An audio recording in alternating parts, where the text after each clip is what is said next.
Here's Trevinko. Lovely ball through towards Altidore. Altidore!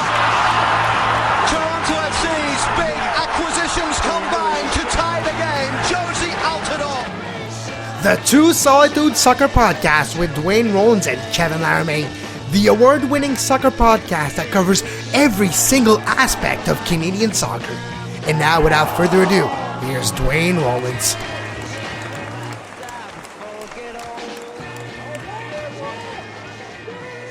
And welcome to the Two Solitudes Podcast. I'm Duane Rollins, as always, here in fake spring Toronto. Kevin Laramie joins us in Montreal. Fake spring as well. Yeah, I like that term. I read that in one of the Toronto blogs. I think it was TO blog or whatever. Anyway, they coined it fake spring because it's not really warm enough to be spring, but everyone's still acting like it's spring because they're just ready to move on. Like patios are open, people are shivering out there. Yeah. I open my curtains, I look outside, it looks beautiful. It's sunny and everything. Then you look at the actual temperature, and that's where the fake spring comes into play. Oh, and people in the city are going to be really angry today. Not to get too bogged down into the meta here, but the TTC has had its weekly shutdown. And I'm being a bit facetious when I say that because the TTC is it's a daily shutdown.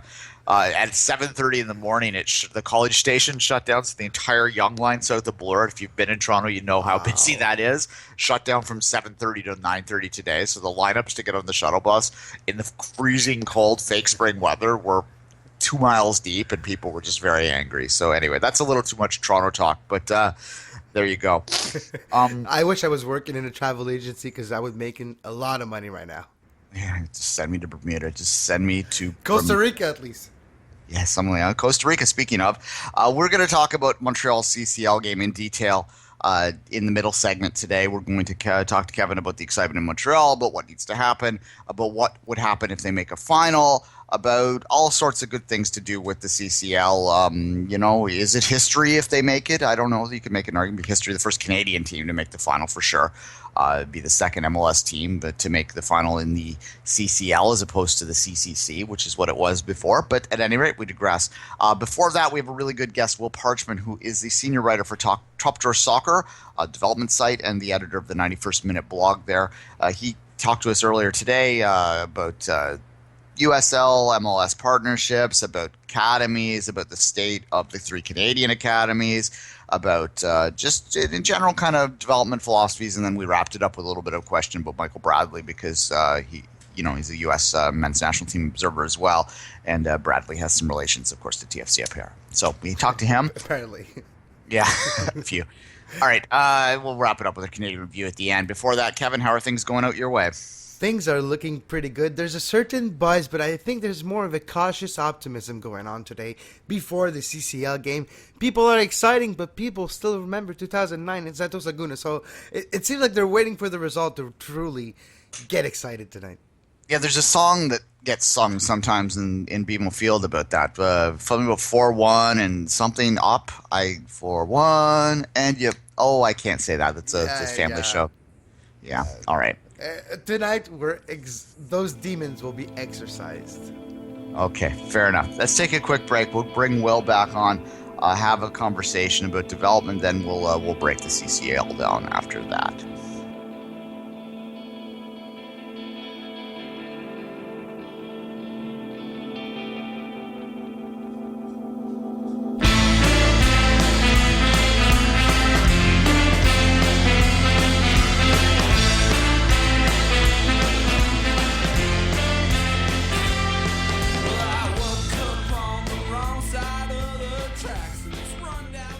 And welcome back to the Two Solitudes. Duane Rollins here. Will Parchman joins us from Top Drawer Soccer. He's a senior writer there, the editor of the 91st Minute blog. Will, thanks for joining us.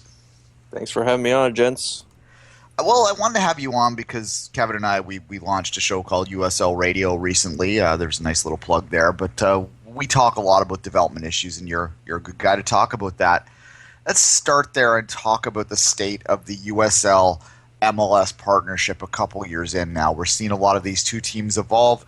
Just from your perspective, how do you see that relationship right now? Do you think it is working towards something that's going to be the full benefit to the development system for MLS and U.S. and Canadian soccer? Yeah, I think so. I think I've always been pretty bullish on kind of that idea of having.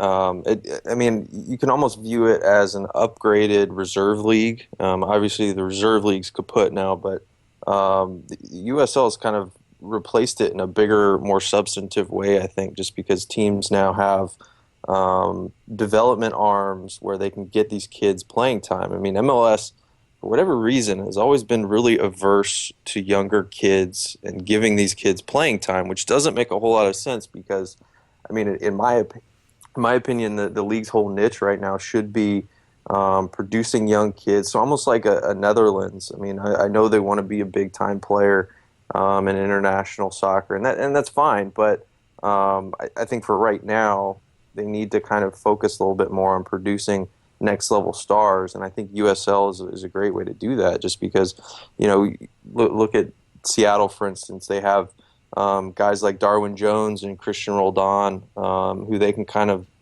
they know that they're not going to get substantive first team minutes just because they're such an old team, so they can kind of shuttle them off to S2, where they get solid playing time. They're playing against good USL teams, so I think it's growing. I mean, as in a lot of things, the Galaxy kind of pioneered a solid way forward and kind of how to do it. But I think it's a vital component as we go forward because really if you look at the development gap between the ages of 18 and 22, that's what we're talking about where there wasn't a whole lot of infrastructure for players. And I think USL Pro addresses that. I'm sorry, USL now. It addresses that to where when the kids get done with the development academy at the age of 18 to when they get substantive playing time in MLS, which could be 23, 24, there wasn't a whole lot of infrastructure there. So USL is doing a good job to sort of bring us up to speed. It still has a ways to go just in terms of the level of play and the travel in some instances is kind of ridiculous, but it's getting there, and I think it's a positive thing, and it's moving in the right direction. I guess one of the big philosophical differences you might see between the different MLS2 teams is some teams might view it as an extension of the first team, like a reserve side, and other teams like Montreal, for instance, might view it as sort of the top of their academy side. Which of those philosophies do you feel is the best way moving forward for these two teams? Well, there's certainly value in both, but I think ultimately for it to be utilized the way I think it should be utilized, it kind of has to be viewed as a first team extension, as sort of a this is the way we play. These are our formations. These are our coaching styles, and we're trying to get you up to speed on a pro level. And I think, in my opinion, after your 18th birthday, after your U18 season at the development academy level ends, you're a professional player.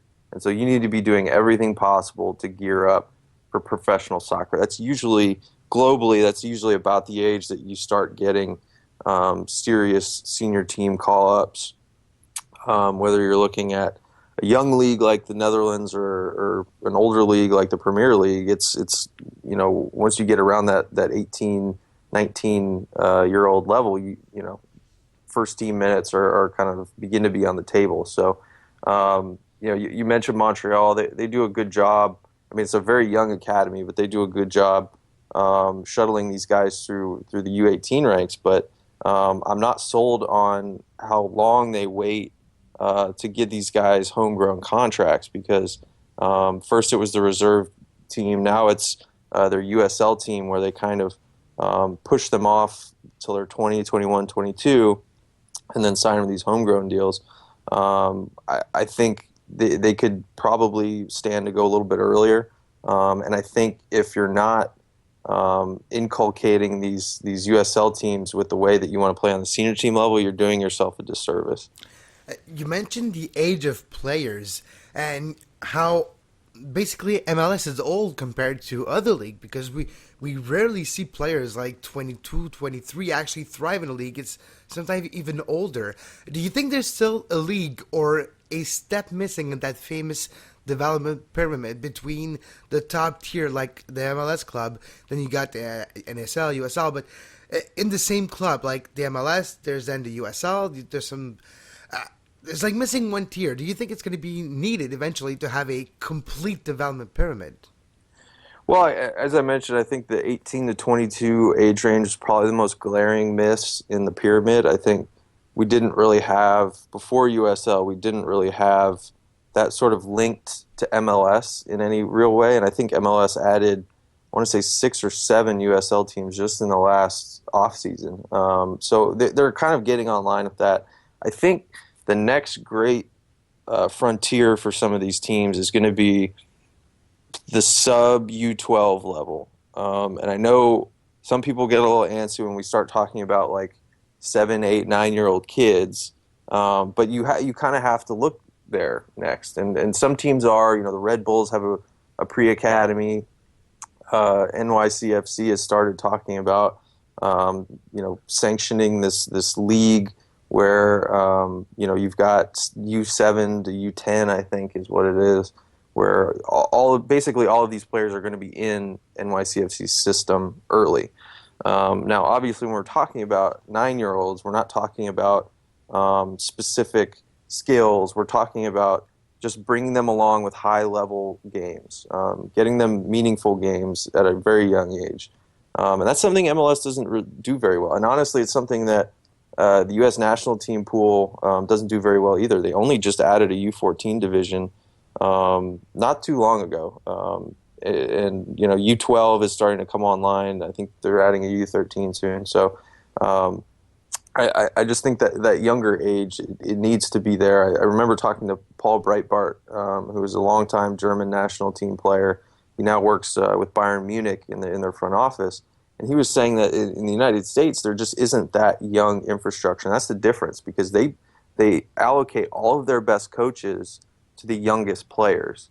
And I think that's flipped for us. The U18 level tends to be kind of where a lot of the best go. So I would like to see that sort of maybe bolstered a little bit in the future, where teams are starting to look to the foundational level to start their development.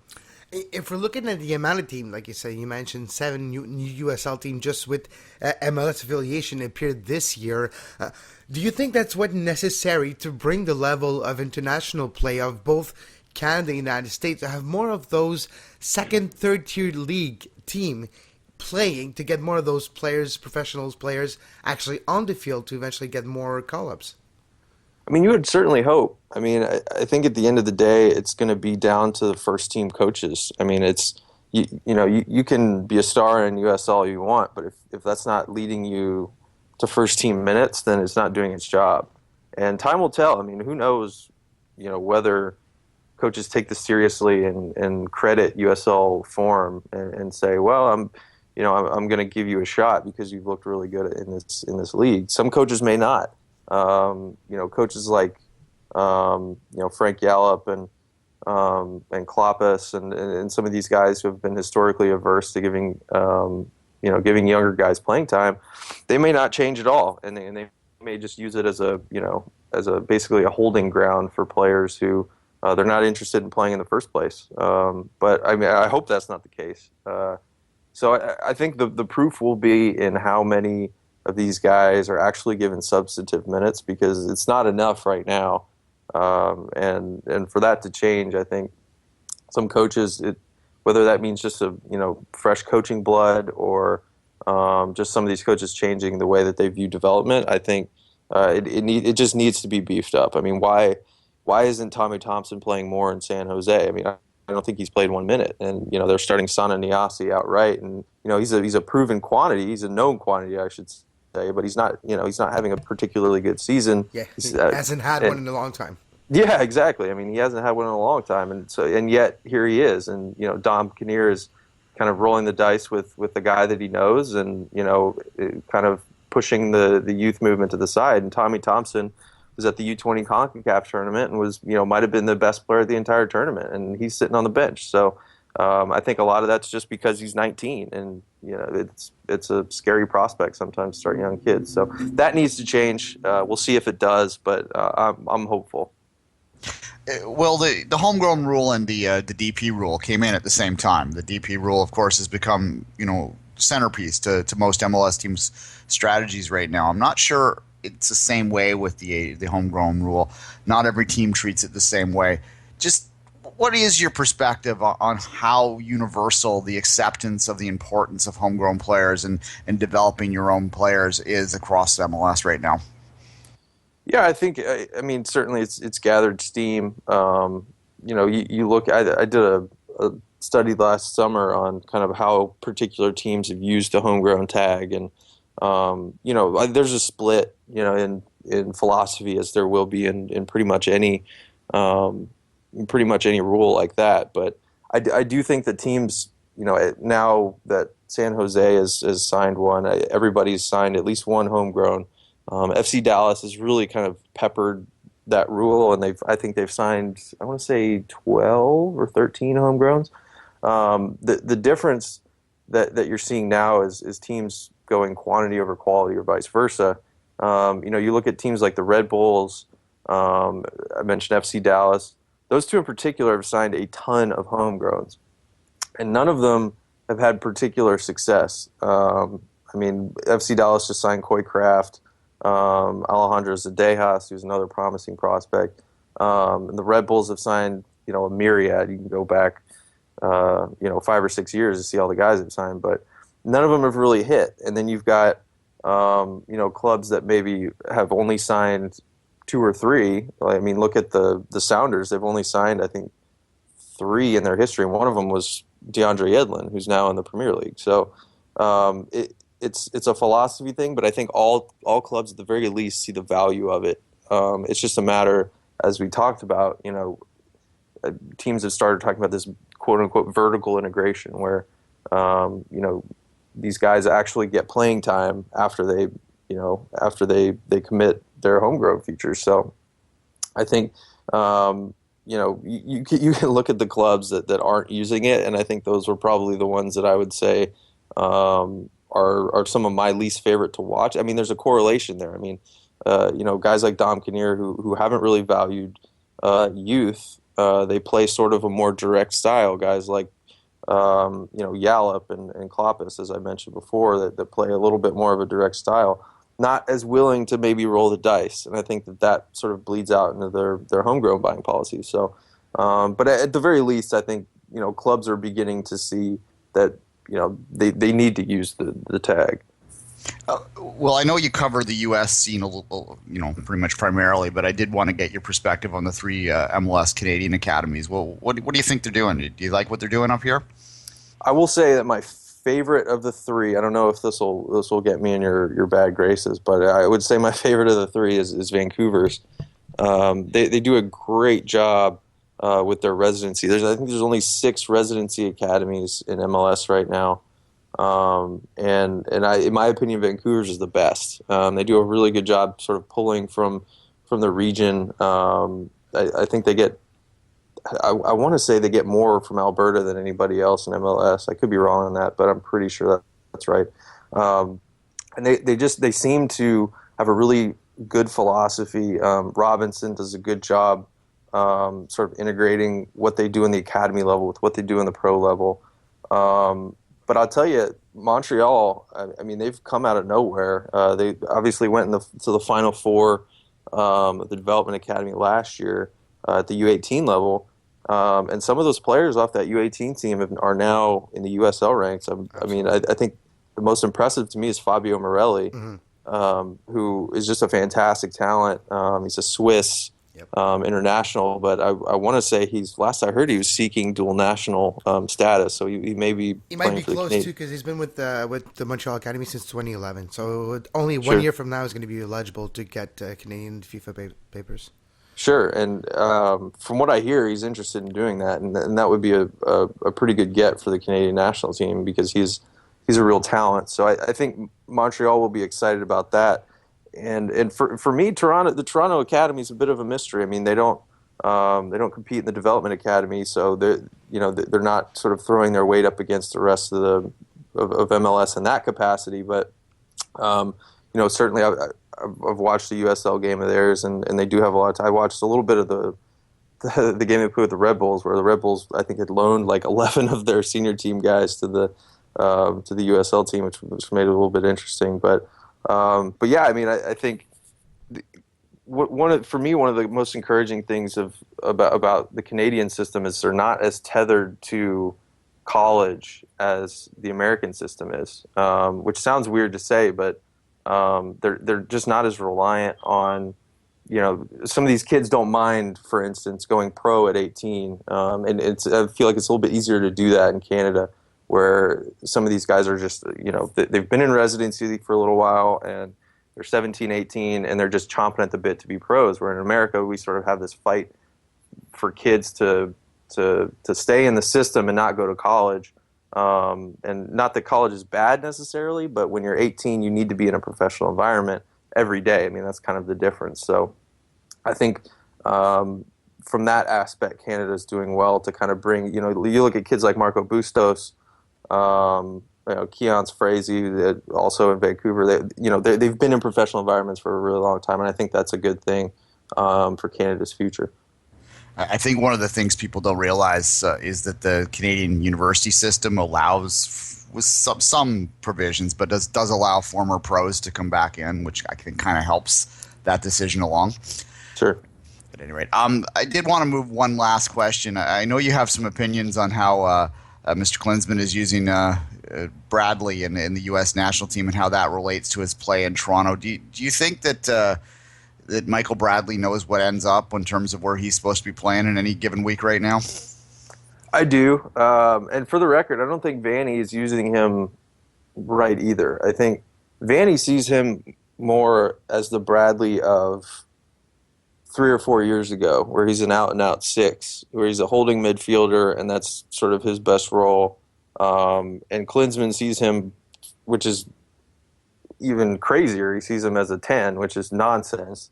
And he plays him, tries to play him anyway, really, really high, tucked underneath the strikers. And I think Bradley knows. I mean, Vanny had, I shared a quote on Twitter yesterday where Vanny from last October, where he was saying that, Bradley, I'm with him every day and, we talk, and he kind of knows, and he has some difference in opinion in the way Klinsmann uses him and all that. And certainly I think he knows, when he goes to the national team, he's going to kind of have to be the nail poking out of the grain a little bit, just because he's not a 10. He's not even close. I think ideally he's somewhere between that holding role and a sort of a box-to-box guy. I don't think he's either. And people have talked about this before. He's so indefinable just in his best role, and so he sort of gives coaches headaches. The problem is when you're a guy like Klinsmann and you give him a defined role and you don't allow him that ability to sort of be a couple things at once. And I think on the club level, my hope is that Vanny allows him to stray a little bit, allows him to be a little bit less tethered. The problem with that, of course, is that you need more of a holding midfielder who really won't get forward. And, that could be Shea Rue. He could develop into that in the long run. But, we'll see. I think Klinsmann is 100% wrong in the way that he views Bradley, and he's not backing down from it, which is the frustrating thing. So, we'll see what that does to his game, but I don't think he's particularly happy about it if I'm kind of trying to guess how he feels at the national team level. For all the problems the Canadian national team has, the one area I would not trade with the U.S. is your manager, and I'll leave it at that. Will, why don't you tell the listeners how they can read your work?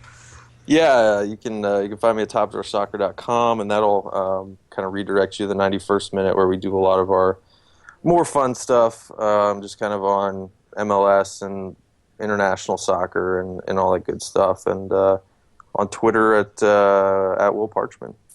All right. Thanks, Will, for joining us today. Will Parchman, Top Drawer Soccer. Thanks again. Cheers. Campeón de campeones siempre serás.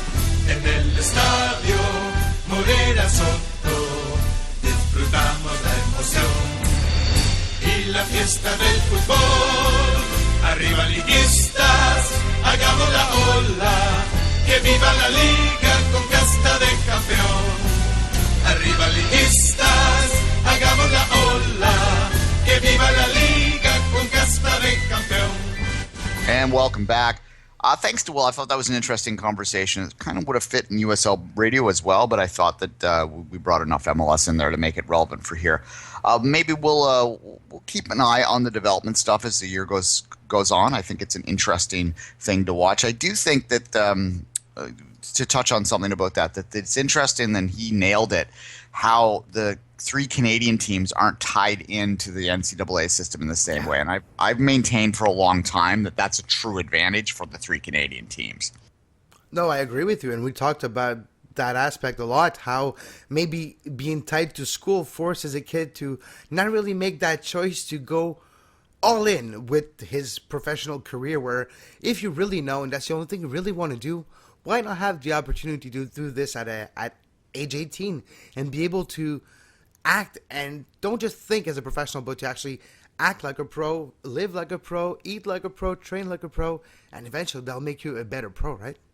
Yeah, absolutely. And look, the advantage is to get into the professional environment earlier. And in the U.S., if you go fully in pro, you're going to lose your NCAA eligibility. And there's a lot of social and cultural sort of controls and restraints that prevent kids from doing that, and a lot of the MLS teams just don't buy into it. They don't want to jeopardize their ability to attract young talent into their system by sort of having a philosophy to force them to go pro young. So I think that the NCAA system sort of benefits from that. Now they, by doing certain things, and they're awfully flexible and they're awfully great, can maintain those homegrown rights, which just sort of makes the system go round and round. But I do believe that that now with the USL teams there, that you'll see more and more young pros in the States start to forego the NCAA, realizing that you can't be a true prospect at 22. And this is a thing that I think a lot of people miss out on. There's obviously, Wondolowskis of the world out there that develop late, but they're 1 in a million, whereas opposed to most guys that are scoring big goals in big leagues, they've been pros since they're 17, 18. So that's the norm, and I think that's the model that most of the 3 Canadian teams are looking at. The other thing Will said, and we belabored this, and he credited Vancouver, and a lot of people probably were giggling when they heard that, knowing I was doing the interview. But him saying that doesn't discount my main point and my main contention with Vancouver and with all of the other two as well. Is that it doesn't matter how good your academy is, if the bridge to the first team isn't there, then it's meaningless. And that's what my position is. It has nothing to do with the quality of the kids that are in the academy. Yeah, you're producing a lot of national junior team players, national youth team players. You're not necessarily producing MLS players unless you give them a chance to play. So time will tell. Time will tell if that is the case. Let's move on, Kevin. You have a game this week. The Montreal Impact, that is, not you personally. I don't know. Do you have a game personally this week, Kevin? No, I don't. But Montreal Impact do have a game tonight, and one game that can be considered probably the most historical game in the history of the club, Duane.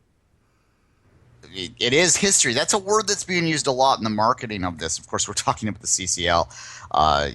Montreal is up 2-0 in that game, of course. Didn't allow the road goal, which was important. What is the excitement level today? The Habs have sort of solidified their playoff position, so there's really no excuse to be focusing on anything other than the Impact in Montreal, I would think. Well, Max Pacioretty did get injured in the weekend, but if outside of those open lines that are talking about Pacioretty, the city is kind of talking about the Impact today. There's kind of a cautious optimism.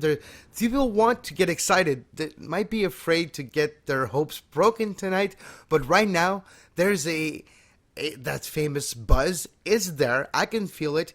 Maybe it's me living in my soccer bubble, but I do feel a certain buzz concerning the game tonight. And if the result goes Montreal's way, there's many different scenarios that will make Montreal go through, but I believe the city would repay Montreal by making it there to maybe filling the stadium to maybe up to 50,000 if the game's ever at the Big O.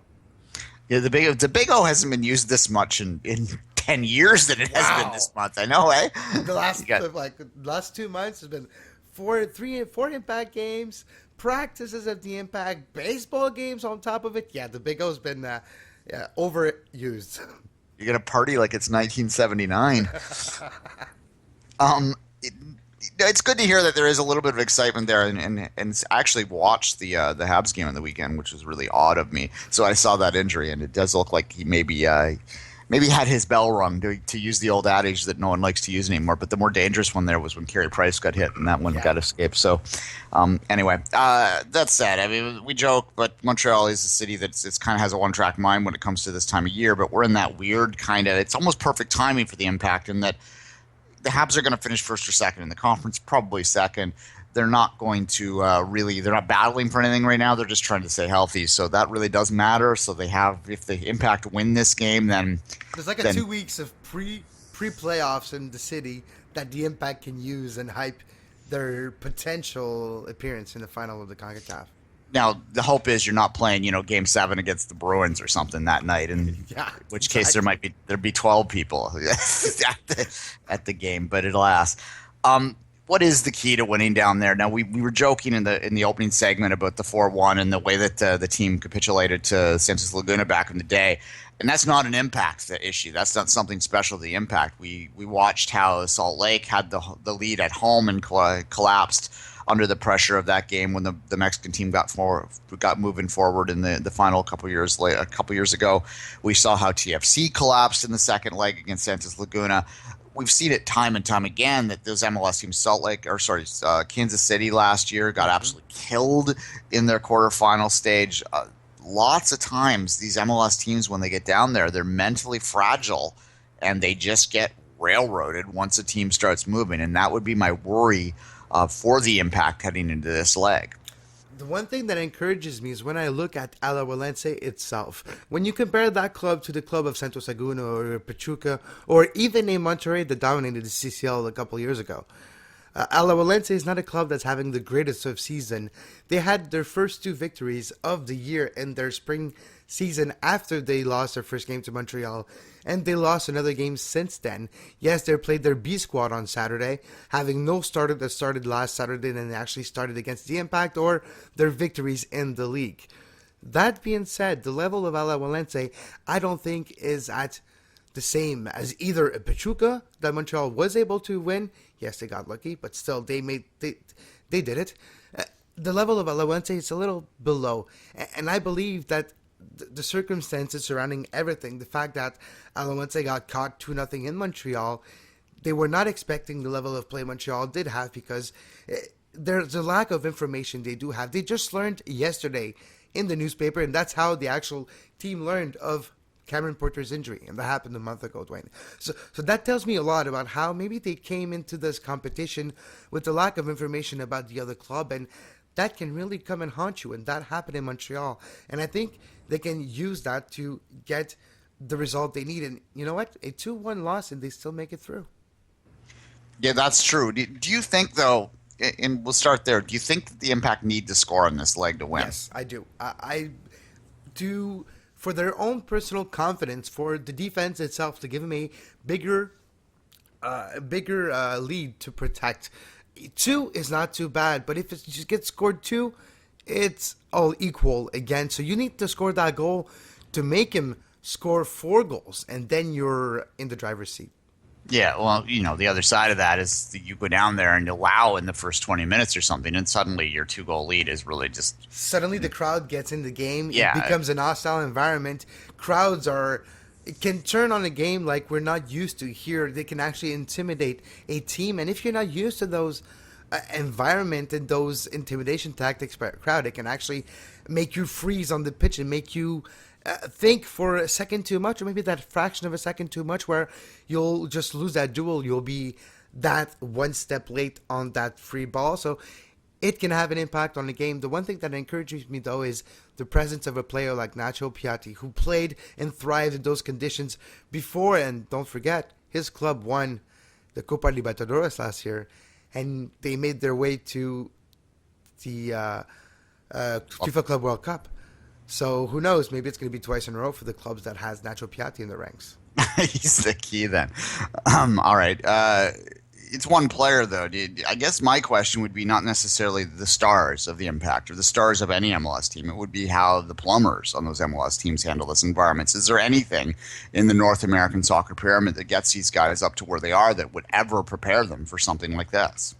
No, you're right. Maybe half the team of Montreal did have some experience, But players that did have experience, like Justin Mapp, who thrived in the CCL before, where he's not playing, he's injured.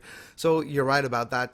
But players like Ojiro, players like did have some CCL experience in years prior. So it's going to be interesting to see. But players like Donadel, Rio Coker, that have international experience, played abroad in Italy, played in Europe, they've seen those type of conditions before. So I think it's like 50-50. Half the team is something new for them, and half the team, they're love those conditions. So hopefully they'll be able to transmit their knowledge of those playing conditions to the other teammates so they don't freeze up on the pitch.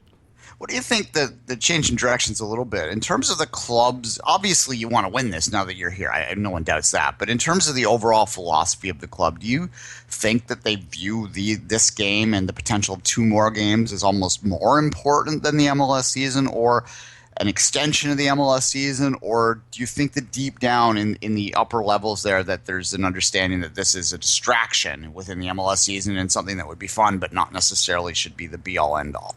Well, if it would have been in the United States, I would agree with you, Duane. But for some reason, the media and the supporters have got behind that competition in Canada, and I've hyped it a lot. So you saw that happening in Toronto, and we saw it in Montreal in 2009. And I think because we had that experience in 2009, where then it was even more spectacular, even more grandiose, because we're playing in a second-tier league, and we made our way to the continent championship. It was something special. And I believe that aura of the competition has been alive since then, and it seems like it has something special. Not because it is special in a way, but because the media treats it that special, the fans treat it that special. So because they treat it special, it makes it special, and the club doesn't really have a chance to go for it.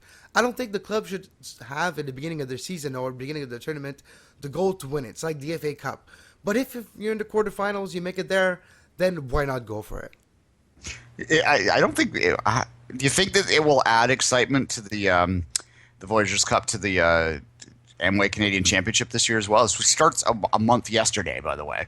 Yeah, maybe it will be, but I don't know. The fact that it's more time between the end of the Canadian Championship and their actual presence in the CCL next year, actually 2 years from now, I think it's put some less.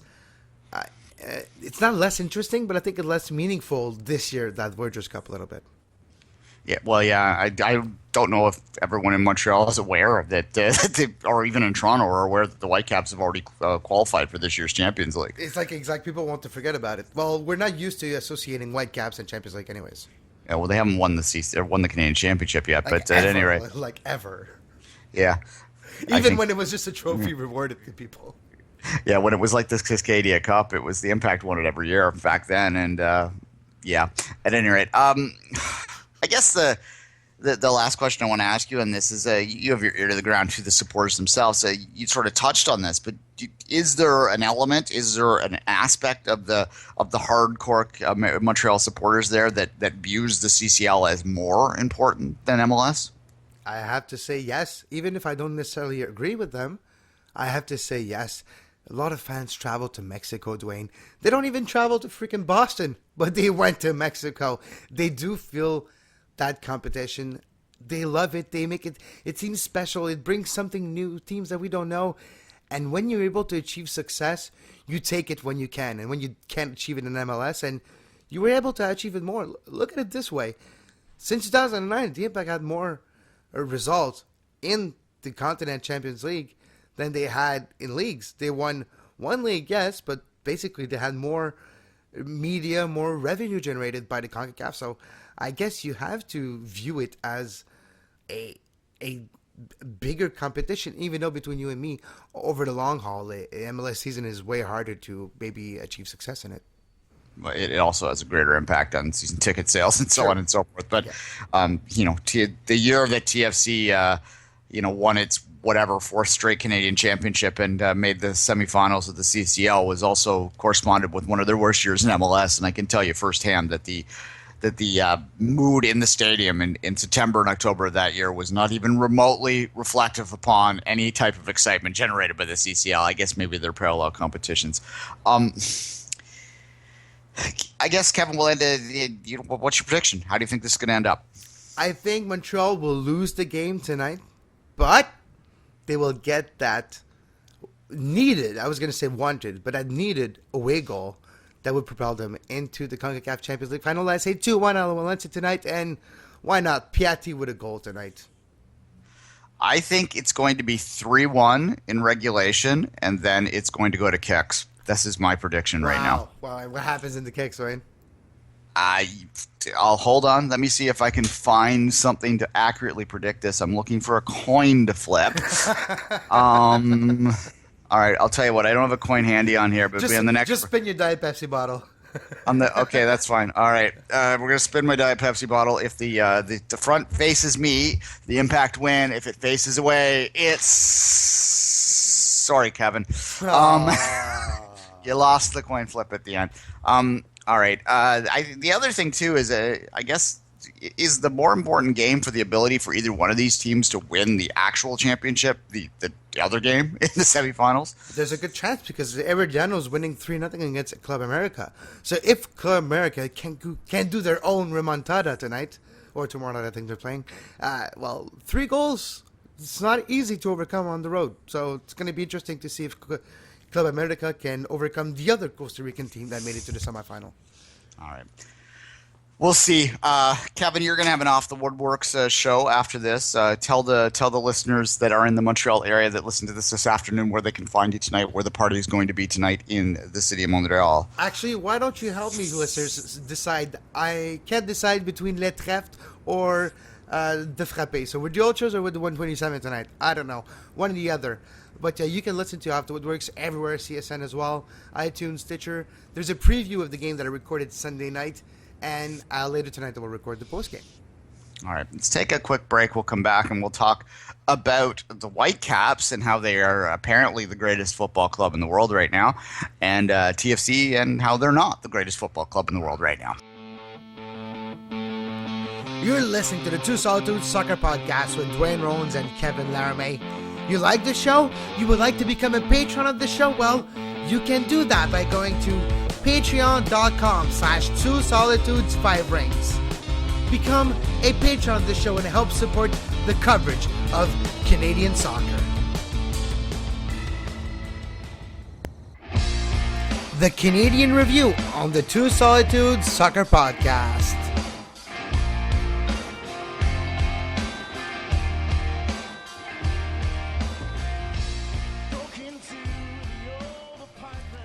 And welcome back to the Canadian Review. Canadian Review that this week will have at least the scores from our NASL friends. FC Edmonton lost 3-1 to Jacksonville. Jacksonville's first ever game in the NASL. They had 16,000 fans out there. Interesting market. Makes me wonder about whether if they can sustain success like that, whether that might be one of those outside the box, out of left field markets that might get MLS consideration one day. But that's really early to be considering stuff like that. But you'll get your Florida rivalry that way too with Jacksonville and Orlando, which probably will have a bigger rivalry than Orlando could ever have with Miami. Yeah, well, and you know what? Jacksonville, Atlanta too would be almost a better rivalry for them. I mean, if you've never, people that don't know the geography of Florida don't realize how far Jacksonville would be from Orlando. But at any rate, yeah, it's a big distance up there in the. You could basically call Jacksonville almost northern Georgia more than southern Georgia more than Florida almost. Well, from a geographical standpoint, and we're into insane speculation side here now after one game, but that would feed New Orleans. It would feed sort of give Atlanta a rivalry. That kind of geography would be kind of ideal for MLS, I think, in a lot of ways. However, as it relates to Canada, FC Edmonton, not with their best performance to start the league, a 3-1 loss there. The other result, Ottawa, the Fury. Apparently the Fury played well. Unfortunately, I didn't get to watch either of these games. They are on TSN Go here in Canada for those that want to watch them this year. So there is more access to these games, and we will make a more concerted effort to watch them. But when you're trying to watch 3 MLS games and a USL game and everything else, it sometimes can be a bit much. So I apologize for not getting to them this week, but I will make a concerted effort to at least see the highlights of these games so we can give you better coverage moving forward of NASL this year. Anyway, Ottawa lost 3-1. That's what I'm trying to get to. Absolutely. In the words of Mark Dos Santos, they had a shaky start. They had anxiety at the start of the game, and that really didn't help them, and that cost them the game because after they lost, they were down 2-0. And they scored a goal, eventually trying to get back in the game, but the damage was already done, and it was all done at the beginning of the game. Yeah, the bugger about it for these teams is that the NASL spring season is tiny. So you 9, can't, 10 games? Yeah, you can't afford any sort of slip up. I mean, you can bury yourself with it, but ultimately a good fall season will overcome anything and is more important than a good spring season. But what a good spring season can give you is an opportunity to capture one of those playoff spots. Sorry, postseason spots. The NASL will be yelling at me if they hear me call it playoffs. By winning the spring season, which is the short sprint season. At any rate, that's your NASL wrap up.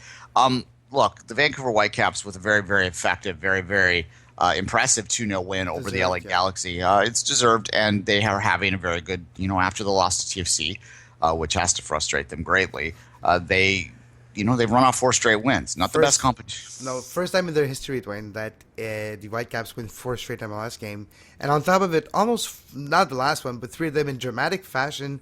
Last 2 games, clean sheet. David Ousted is really saying to the critics that he's better than they thought. So, yeah, it's impressive what's going on in Vancouver this season so far. Yeah, look, you can't take the points off the board. I will be critical of them because that's my inclination sometimes, but the bottom line is that they've got the wins, and like Dallas last year, who went through a great slump through the middle of the year, but never really fell out of playoff contention because they put the points on the board early. That's what the Whitecaps are doing right now, and when you have 6 teams in the playoffs in the West, having these 12 points is vital to that. Beating the Galaxy is a hugely symbolic move as well, and the Galaxy were embarrassed by that. If you listen to their post-game comments, they said that they were quote-unquote played out of the park, or off the park, pardon me. So obviously there was a lot of interest and a lot of praise being heaped upon the Whitecaps right now. Now, if this was happening, I ask you Vancouver listeners that if this was happening to Toronto or Montreal, what you'd say, and what you'd say is that the championship is not given out in March and April, and that is the truth. However, like I just spoke of in the NASL, it helps to get the good start when you're talking about sustaining slumps in the middle of the year. The Whitecaps will have a slump like every MLS team will. They barely beat Orlando, an expansion team. So that's not get too far ahead of ourselves, but that's not also ignore the importance of these early points. Speaking of early points that were lost, Toronto had a difficult weekend again. Yeah, look, people are inclined to just be hysterical when it comes to TFC. People outside of Toronto will suggest that TFC fans are delusional or naive or all that. I don't know what they're looking at because TFC fans are incredibly negative and will find fault in everything and will find no positive linings in anything. That's the TFC. That's the Toronto sports experience. That's the TFC way. It's the Toronto sports experience. Like there's no middle ground. There's no nuance in thought anymore. TFC was horrific at the back. Crevel in particular, Warren Crevel, the right back who is replacing an injured Mark Bloom. At least we hope he's replacing an injured Mark Bloom, because if he's just replacing Mark Bloom right now, then I'm going to go down to Beacon Field and strangle someone, because Warren Crevel is not even MLS quality right now. He was, in my mind, I don't think I've ever in my entire time, no matter, the 300 plus episodes of It's Called Football, the nearing 100 episodes of this, I don't think I've ever put the blame almost singularly on a player for a loss before this. Warren Crevel was why TFC lost that game. He got himself a 4-minute yellow card ridiculously. He was constantly getting beat goal side. He constantly was inviting pressure upon the TFC backline, putting more and more pressure on the middle, which we have Hagelin, who's the only natural center half that was playing. We have Justin Morrow, a fullback, being forced into the middle because of injuries with TFC's backline. And you constantly have these fullbacks. We have Ashton Morgan, who had a decent game, Ashton Morgan was adequate, we'll say. I'm not going to say Ashton Morgan stood on his head or did anything fancy out there to make us so excited that Ashton Morgan has returned and is going to be an MLS All-Star, but he didn't do anything wrong either. But Warren Crevel, holy Christ, why is he playing? Like, I mean, I'm ranting right now, but this guy was just a bloody disaster this week and really was at least 90% of the problem. I remember a couple of years ago when Montreal had that little hissy fit with Houston. That's where Montreal got their best chances, was always against Crevel in 2012 and 2013. And that's 2 years ago. So, yeah, he must have been even worse now. Yeah. He was brought in last year under Nelson. And at the time when he was brought in, I thought they were looking at him as maybe a backup six, as a guy that could maybe fill a role as a defensive midfield substitution late in the game, because that was something that TFC really didn't have a lot of last year. They still don't really have anyone that they can put in there as a stop, as a glue piece to close a game out when they were really struggling to close games out, but they've never ever used him there. From the time he's gotten here, something has made them think he's a fullback. Probably his ability to get forward, where if you do look at some of his advanced numbers, he does do what he does well, which isn't much, is getting forward. But he needs to come back down after. That's the thing. Well, they just need to readjust this. And this is where people will start to talk about Vanny, Greg Vanny, is that he does insist upon an overlapping fullback system. If you have the horses to do this, if you have the right fullbacks out there, it could be a very effective sort of way to perform the game. I mean, it's like, look at, not to go back to Europe too much, but my European team, who I don't really want to talk about today, but... I wonder why. Oh, well, it must be crystal clear, right? Well, sure. What I was going to say is, like, you go back 2012, 2013, even into 2014, Zavaleta was an absolute key component to that team because of his ability to get forward and cause havoc from the fullback position. That overlapping modern fullback, of which he is one of the best examples of, Pablo Zavaleta I'm talking about, is not something that TFC has, right? So you can't play that system if you don't have guys that can play it. Morrow can do it to a certain extent, although he's more defensive in his mindset. Crevel can't. He can't. Morgan, he can't really either, although he was a little better than that game. Anyway, long story short, this guy gets a red card, which we all said. We were joking about in the first half, the over-under on Crevel getting the red card, which I just responded hi to someone on Twitter. Like, it's a high probability. Sure enough, it happens, puts him down to 10 men and kind of creates the situation that allows the winning goal. The card that gets him red carded is the free kick that allows the goal. Now, Bendik on that goal, I don't know what he's doing with that wall. He's trying to cheat and he gets caught is what it is. It's a disaster all around, and it's completely at the back. To their credit, they weren't making excuses after the game. No one was saying the referee was at fault. What they were saying is that we didn't defend well, and we need to defend better if we're going to win in this league, and that's the bottom line. To take this back to like what I was originally saying up the top, Kevin, there is no great mystery to fixing TFC. They're not even that broken. They need to defend. If they figure the defending out, they're going to be just fine. And part of that's going to be the injuries. But, we're talking about now when you're looking at Caldwell, and what we're hearing is troubling. He might be out for 4 or 5 more weeks, which could have been predicted. Like, you're relying upon an old body that's broken down to be healthy, and that's hoping against hope. That's the definition of insanity, right? You're expecting what's happened in the past to not happen again. Yeah, absolutely. It's going to be interesting, though, but...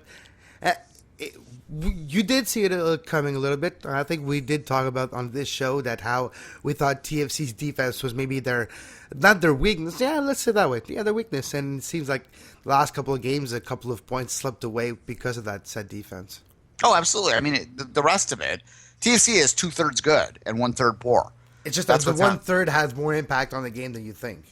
Well, yeah. I mean, they allowed 3 goals. Yeah. And the first thing I tweeted 2 minutes into that game, watching is that TFC is going to need to score 2 or 3 goals to win this game because they are going to allow goals today, period. And it's what happened. They allowed 3 goals. They were up 2-1 in that game. They up 2-1 because they deserved it. They had the bulk of possession for long portions of the game. They produced most of the chances, I would say. Giroux's goal was nicely worked. It was nicely finished. Javinko got on the scoreboard. I mean, yes, the Chicago could have, the keeper there might have done a little bit more, but it was kind of one of those change-up shots that took a bit of a deflection and caught you kind of falling and unable to get back up from it.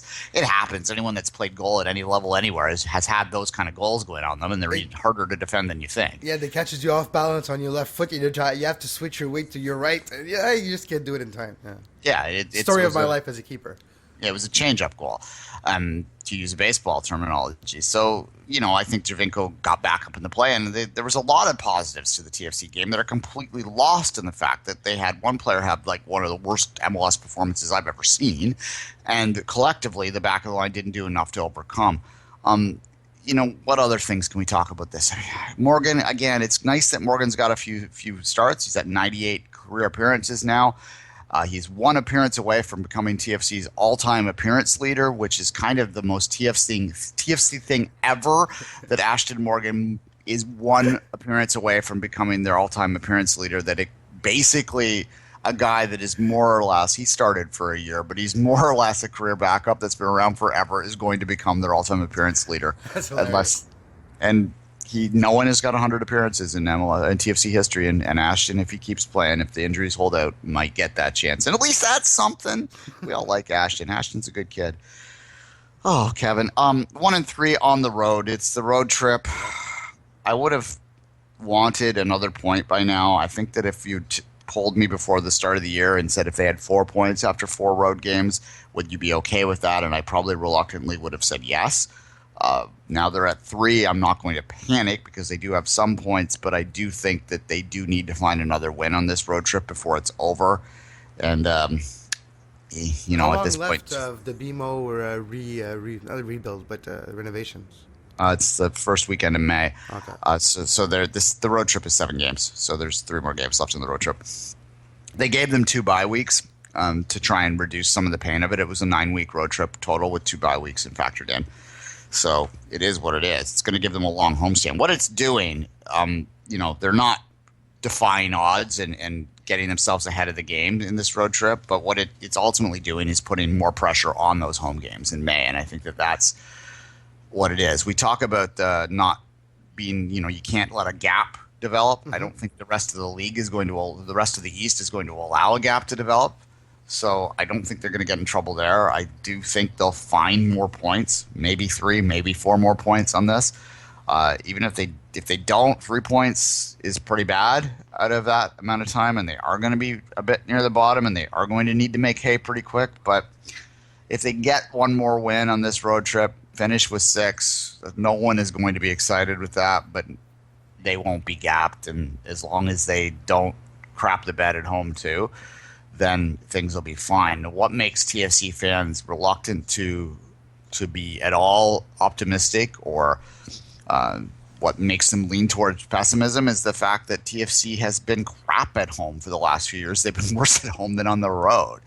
And I will say this from a psychological perspective, that if let's say that they finish the road trip with 3, maybe 4 points, and then they come into that home opener and somehow lose it, BMO Field is going to be booing them by the 70th minute if they're losing that game. Like, there is no patience left in this city, and they are going to be incredibly negative in the stands almost instantly with any type of non-positive result. And that's TFC's own making, but it does affect the psychology of things. It's going to be interesting to see in the next couple of weeks. All right. And Montreal, of course, didn't lose this weekend. No, they are undefeated again in the bye week, which is a trend that continues all the time. Every team I've seen in the bye week are always undefeated. All right. One more positive note. We'll end it with this. Well, first off, I think it's positive that MLS did actually accommodate Montreal CCL. They didn't do it with TFC a few years ago. They didn't do it with Salt Lake back when they were in the final. The fact that they are changing their ways and accommodating teams is good. So we'll just say that and leave it at that. But let's face it, they only did it to Montreal because they did it to the Galaxy in 2012, and they don't have a choice but doing it for the teams after. All right, San Jose, they did not score again this week. I know they're not a Canadian team, but it is relevant to a Canadian team because San Jose, for the first time in my memory, is the first MLS team to actually get far enough into a scoreless drought that we can start to talk about the possibility of them catching TFC. Colorado's close too, right? Well, that's what did I say? San Jose? Yeah, I you meant said San Colorado. Jose. I apologize. Yeah, no, Colorado. I don't know why I said San Jose. Colorado has not scored in 600 minutes now.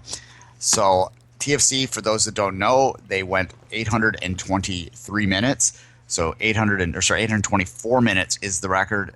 We are now 224 minutes away from Colorado breaking that. TFC went for 5 full games off the start of the 2007 season, and of course, we all know 24 minutes into the 6th game before they scored their first goal, which is a record for the longest scoreless drought off the start of an MLS season.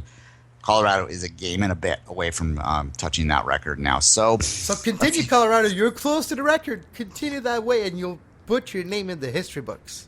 Having watched every minute of the 824, I can empathize with how awful it must be to be a Colorado Rapids supporter right now. There's other records too. Like if you look at their overall goal performances, they are on pace. Well, they're obviously on pace. They're on pace for no goals right now, but. But by and large, it looks like that might be in danger. They have gone winless in something like 17 straight games now, which is putting them in a real danger streak there as well. It's just a team that's in trouble in a lot of ways, and it's a market that has never really fully got the support it deserved, which has hurt that market and made them less and less interested. You can understand from perspective here in Toronto how that works hand in hand, right? So unfortunate for them, but I think if you're a TFC fan, you kind of want to get rid of that 824. So go Notch, Colorado. Yeah, and they never really recovered from their loss of Pereira a couple years ago, too, to Mastroianni. And it seems like they can't get their act together this year either. Well, that's symbolic of their problems, right? That they basically, another club that's not exactly known for its high spending came in and just made an offer to a guy that, I want to go back there because they're going to give me more resources. And that's symbolic of it. And he had Colorado playing above their heads, too. So, Colorado's got Sam Cronin on that team. A lot of guys in Toronto like him. Yeah, he was good in San Jose, Cronin. Yeah, so there's some connection there, and you feel for them that, I don't know if Colorado's going to be doing too much this year. They might be in danger of touching some of those all-time records for badness, at any rate. Those Toronto records. Well, no, Toronto doesn't have all of them, but they do have the scoreless records. You cannot. Here's a funny story of it, and we'll end it with this. I watched every minute of. Well, obviously you might have went to the bathroom here and there, or gone and got a beer here and there, but that's exactly especially beers. Yeah. So, and they scored in the 3rd minute of a game against Columbus to break the streak. And because it was the 3rd minute of a game, half of the stands were still getting beer. We're still in the bathroom. We're still getting when he scored the goal. So myself included did not see the goal that ended the 824 minutes after we were walking. I was walking up the tunnel and I heard this like, whoa, and I went, what? Are you kidding me? After all this time, I missed that freaking goal. Come on! It wasn't a very attractive goal. It was like a scramble. It was a scramble from like 2 yards away, which is how Colorado will probably score. Yeah. Anyway. That's how they usually score. I think on that note, Kevin. Yeah, tonight, CCL, TVA Sport, Sportsnet 1, Sportsnet World, 10 p.m. And come and join me. Either look on my Twitter feed. I'll announce where I'll be. Les Trèfles or Frappé. I don't know where yet. And until next time on Out the Woodworks, well, have a great Champions League tonight.